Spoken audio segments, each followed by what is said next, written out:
Olá, iniciamos hoje um novo projeto do Kincade, o Kincast. A partir de agora você terá acesso a conteúdos pelo canal do escritório no YouTube e também na plataforma Spotify. E hoje, no primeiro episódio da primeira temporada, nós vamos conversar sobre um tema que é de extrema importância, as mudanças climáticas. Vamos analisar a COP29, recém-realizada em Baku, no Azerbaijão. Vamos falar sobre o mercado de carbono, vamos falar também sobre os oceanos e outros temas correlatos. E para a nossa primeira conversa, nós temos aqui duas advogadas do Kincade. A Júlia Tourinho de Seixas. Seja bem-vinda, Júlia. Obrigada, estou muito feliz de participar e animada com o projeto. E a Patrícia de Albuquerque de Azevedo. Seja muito bem-vinda, Patrícia. Obrigada, Márcio. Prazer também, honra participar aqui do projeto. E vamos lá, e a gente vai conversar então. A primeira pergunta eu vou fazer para Júlia. Júlia, as pessoas estão falando muito em relação à COP29, um sentimento de frustração, um sentimento de que a expectativa realmente hoje é para a COP30 em Belém, de que algumas coisas não andaram, né, principalmente relacionadas ao financiamento climático. Foi tão frustrante assim? Como é que você avalia essa COP recém-terminada? Olha, sim e não. Tá? Tivemos avanços importantes nessa COP29, né? Tivemos a operacionalização do Fundo de Perdas e Danos, né? Agora plenamente capaz de receber as contribuições para a sua destinação. Tivemos decisões relevantes sobre o artigo 6 do Acordo de Paris. Foi a COP do financiamento, né? Então tivemos uma decisão acerca do New Collective Quantified Goal, mas foi uma COP conturbada, né? É um sistema multilateral, então ele depende da cooperação e disposição das partes para negociar, ao mesmo tempo que considere também a urgência dos efeitos extremos das mudanças climáticas, né? Mas muitas vezes se esquece do papel relevante da presidência da COP, né? Que ele tem como prerrogativa ser um facilitador das negociações, se atendo ao contexto do Acordo de Paris e da Convenção Quadro das Mudanças do Clima. E essa COP, ela foi marcada, na verdade, essa presidência ela foi marcada por nível de ambiguidade nos textos em que apresentava, não mencionava, eu esqueci de mencionar muitas vezes a questão voltada aos direitos humanos, e teve uma ausência, né, uma ausência de posicionamento em relação a combustíveis fósseis, o que também já era esperado, dado o contexto dessa COP. E houve problemas em relação ao procedimento dessas negociações. A presidência da COP foi muito criticada e o procedimento por ela adotado nas fases de negociação foi considerado irregular. Né? Tivemos algumas manifestações públicas de rejeições a muitos textos apresentados pela presidência de países como Índia, Bolívia, Nigéria, e essas rejeições e não consideração leva, na verdade, ou gera uma desconfiança nesse processo e um questionamento, efetivamente, sobre a finalidade desse processo, né? A regularidade de como se conduziu as negociações. E, na verdade, foi esse o principal motivo para esse sentimento de frustração que gerou internacionalmente, né? Mas a gente teve pontos positivos, principalmente em relação à atuação do Brasil, que foi eleito a delegação e seus ministros foram eleitos como, digamos assim, assessores da presidência e foram, assim, eleitos para facilitar as negociações nesse sentido. Então, tivemos uma atuação muito boa da delegação brasileira nessa COP29. O que é um bom prenúncio em relação a Belém, né? Ou seja, se eles já foram selecionados, escolhidos para assessorar a presidência em Baku, então também já estão se preparando para atuar na próxima. Exatamente. A COP30 promete muito em relação ao que a gente consegue entregar aqui no Brasil. A gente tem um corpo diplomático muito bem aceito internacionalmente, a gente tem esse histórico de ser sempre bons diplomáticos, sempre bons na negociação, sempre bons na dualidade ali dos interesses. Então, eu acho que a gente tem uma boa perspectiva de ser protagonista nessa próxima COP. Se eu pudesse adicionar, eu vou adicionar só um ponto mais macro, é que, na verdade, a frustração vem muito da necessidade da urgência das soluções das mudanças climáticas, mas, por outro lado, os nossos mecanismos multilaterais, eles têm procedimentos. Então, acho que a gente tem esse desafio, propriamente, de como você adequar o sistema atual vigente vis-à-vis uma urgência que a gente nunca viu antes. Então, acho que essa sensação de frustração, não é que os trabalhos não andaram, andaram, em alguns pontos andaram, mas talvez não na velocidade de que de fato é a necessidade. Perfeito. Isso faz todo sentido. Júlia, eu queria que você falasse um pouquinho do artigo 6 do Acordo de Paris. Começasse explicando o que é esse artigo e também o que andou, porque esse é um dos destaques quando as pessoas fazem algum elogio ao COP29, é justamente esse destravar, né, de negociação e logo na abertura da conferência. Como você viu isso? Vou voltar então um pouquinho ao que é o artigo 6º do Acordo de Paris, né? A gente tem o artigo 6.2 que fala da cooperação por meio de transferência de resultados de mitigação transferidos internacionalmente, que são os ITMOs. Então, você consegue, de forma multilateral ou bilateral, transferir esses resultados de mitigação para que os demais países ou os outros países que estão recebendo aquele resultado consigam alcançar as suas NDCs. O artigo 6.2 ele já tem uma atuação hoje, ele já está em prática hoje, mas depende ainda de algumas decisões para que ele consiga ganhar sua força total, né, sua potência. E temos o artigo 6.4, que efetivamente é a geração de créditos de carbono, digamos assim, né, que podem ser eventualmente gerados para serem uma ITMO e aí o país conseguir alcançar sua NDC, mas ele também pode ser compensado de uma outra forma. E o que tivemos logo no primeiro dia foi uma decisão em relação a questões de metodologia, tá? E foi reconhecido, então, 2 aspectos em relação ao órgão supervisor desse mecanismo, que é o SBM, vou dizer essa sigla. E eles reconheceram, logo de início, então teve a decisão que reconheceu 2 padrões importantes desse órgão supervisor na hora de colocar de decisão sobre metodologia para funcionalização e operacionalização do artigo 6.4, que foram os padrões para aplicação dos requisitos e padrões para atividades que envolvem remoção. Então tivemos logo no início essa grande decisão que deu um fôlego para a gente continuar as negociações durante a COP29. Mas assim, tivemos ao longo dessas 2 semanas várias idas e vindas de texto e, de novo, uma atuação um pouco conturbada da presidência. Tivemos que estender um pouco até a finalização da COP para a gente ter uma decisão de consenso entre as partes. Afinal, esse multilateralismo ele pede um consenso entre todo mundo ali. Mas saímos esse texto. Tivemos esse texto do artigo 6.2, do 6.4 e também do 6.8, que fala de mecanismos não mercadológicos, né? E aí ele foge um pouco desse espectro de mercado, mas ele trouxe questões relevantes sobre os direitos humanos, direitos dos indigenistas, enfim. Muitos avanços nesse artigo 6º do Acordo de Paris. Isso é importante também, que a gente tem que ressaltar e destacar, né? Patrícia, eu queria falar um pouco com você sobre financiamento. Né? Lá na COP foi aprovada a meta de 300 bilhões de dólares. Na verdade, os países queriam mais de 1 trilhão.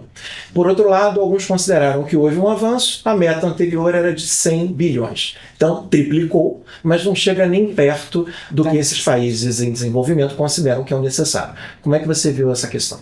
Eu acho que esse, talvez, e a Júlia relatou muito da questão controvertida, eu acho que esse foi um ponto controvertido assim, desde o início. O primeiro texto que veio disso, até pelo pessoal técnico que prepara para as discussões, ele não foi reconhecido pelas partes como um texto plausível, ele teve que voltar para ser rediscutido.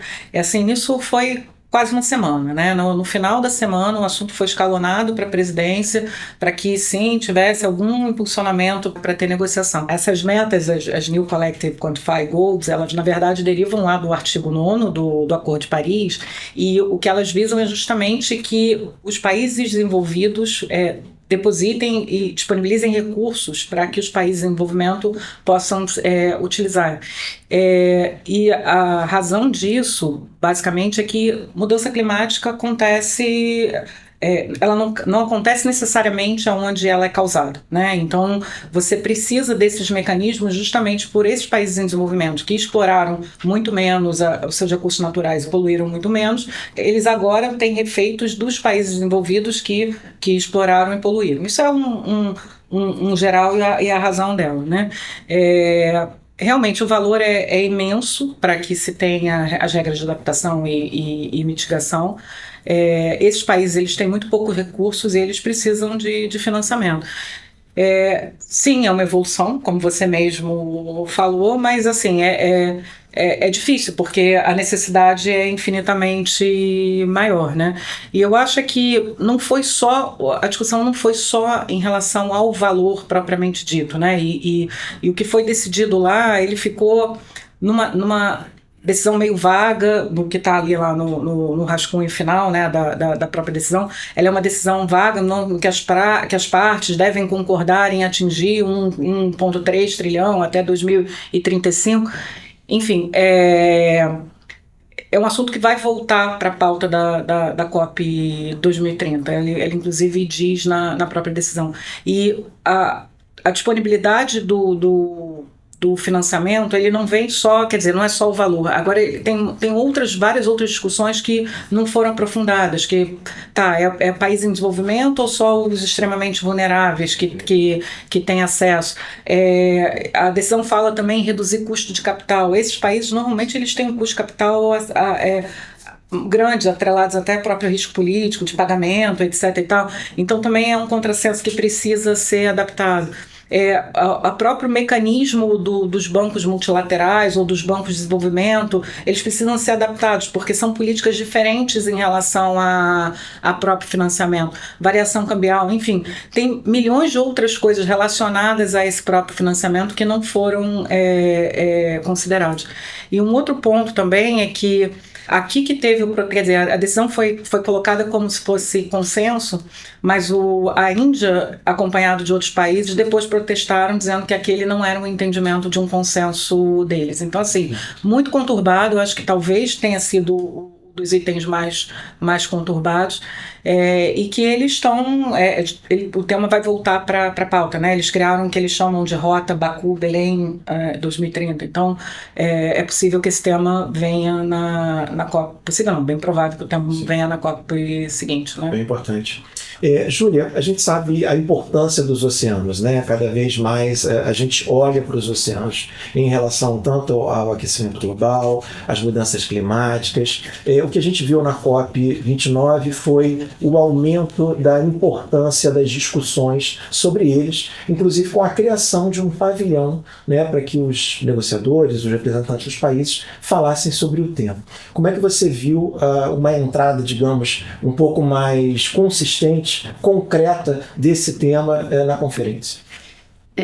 Ele veio já um pouco tarde, né? Eu esperava que ele tivesse um protagonismo maior já em outras COPs, mas foi a primeira COP que a gente viu tanto os oceanos e o setor marítimo presente na Zona Verde, né, no Green Zone, quanto na Zona Azul, fazendo parte das negociações, né, estando em pauta sobre as negociações. Na Zona Verde, a gente teve grandes discussões em termos dos impactos sofridos nos oceanos em relação às mudanças climáticas. Tá? A gente teve estudos relevantes sendo discutidos ali, os impactos sobre a elevação do mar, sobre a acidificação dos oceanos, que é a base de muitas economias hoje mundiais, Brasil inclusive. Né? E na Zona Azul, a gente teve o início de uma negociação metodológica sobre as emissões de gases de efeito estufa em relação ao setor marítimo e também de aviação, claro, mas uma metodologia de como a gente consegue mensurar e contabilizar isso em termos dos países e das suas próprias NDCs para conseguir alcançar. Então, é a primeira COP em que a gente tem um aproximamento desse setor em relação às decisões no âmbito da Convenção Quadro das Nações Unidas sobre as Mudanças Climáticas, tá? O que a gente via muito em paralelo ocorrendo mais com as decisões da IMO.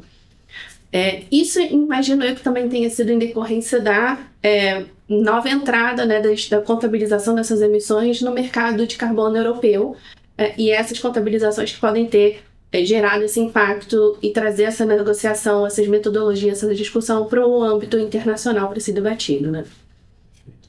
Patrícia, eu queria pegar um gancho na resposta na pergunta e na resposta da Júlia para falar do setor marítimo. né, que é um setor extremamente importante, onde a gente vê hoje uma preocupação dos gestores e das empresas com a questão ambiental. Como é que você está vendo esse movimento nesse setor tão importante da economia? A gente acompanha esse setor há muito tempo, né, a expertise do escritório e participa desses eventos relacionados à sustentabilidade já tem alguns anos. Eu estou muito impressionada no amadurecimento das discussões no setor, principalmente no último ano, e aí seja os speakers que são pelo poder público como pela própria iniciativa privada. Eu acho que uma parte disso liderada por esses players internacionais, né, os grandes armadores eles são internacionais, o comércio exterior ele opera com empresas multinacionais e elas muito atentas à regra da IMO e muito participantes nessas discussões da IMO têm trazido essa expertise principalmente para cá. Agora tem uma questão muito importante, porque boa parte dessas discussões e otimização em relação à redução de emissões é relacionada ao próprio uso do combustível, né? E aí isso que aí não é só o setor marítimo, ele vem a reboque a infraestrutura portuária também, porque não adianta, vai ter um navio amônia, se não tem um abastecimento na amônia para o destino dele, ou hidrogênio, ou seja lá o que você esteja considerando. Então acho que esse é um ponto. Para os players nacionais, assim, a gente tem as embarcações que operam só aqui no Brasil, e aí você não tem essa questão internacional de portos, embora tenha questões de disponibilidade de abastecimento também, mas a gente tem no Brasil etanol, né? Então a gente vê, por exemplo, alguns clientes considerando construções de embarcações ou adaptações de embarcações ao próprio etanol.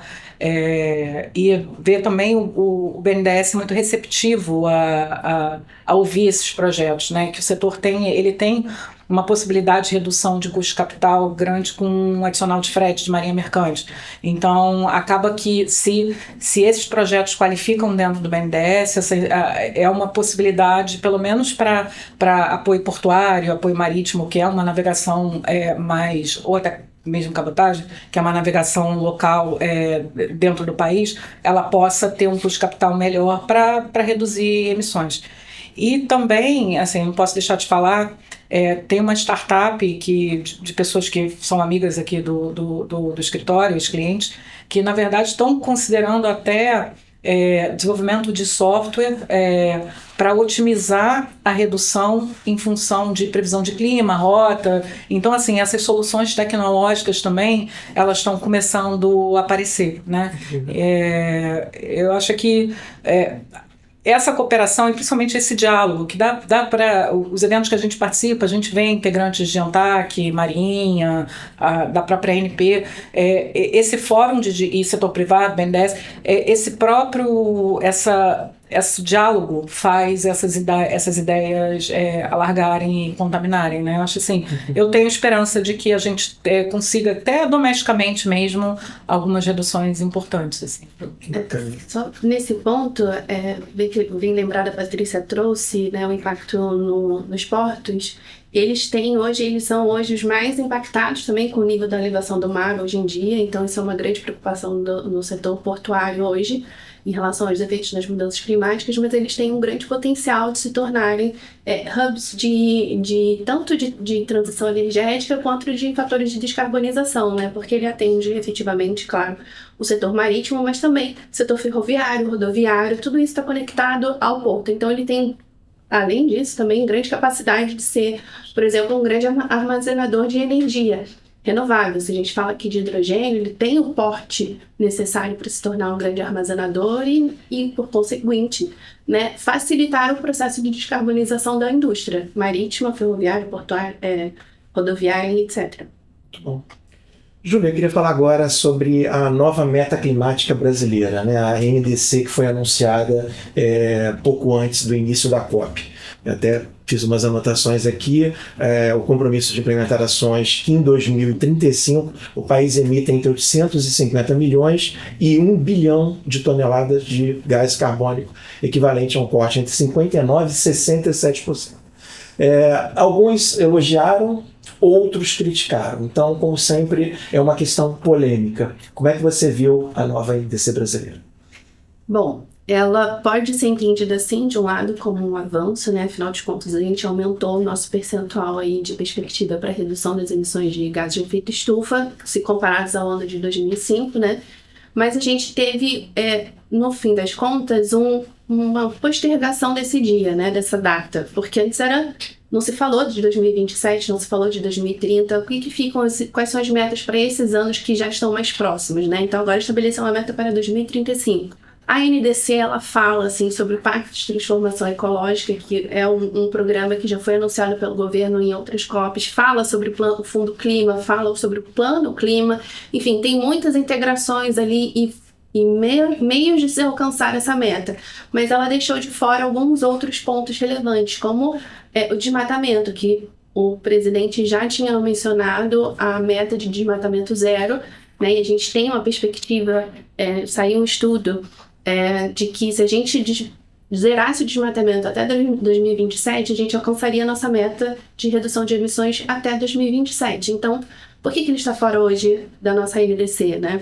Também não foi tratado com mais veemência a questão dos combustíveis fósseis. Qual é o planejamento do governo em relação a isso, considerando a nossa nova NDC, né? Então, isso tudo ficou um pouco de fora e por isso que deixou essa ambiguidade de alguns contra, outros a favor, porque trouxe elementos relevantes que efetivamente podem contribuir para uma descarbonização ou para uma redução de emissões de gases de efeito estufa, mas deixou de fora alguns elementos relevantes que contribuem para as emissões.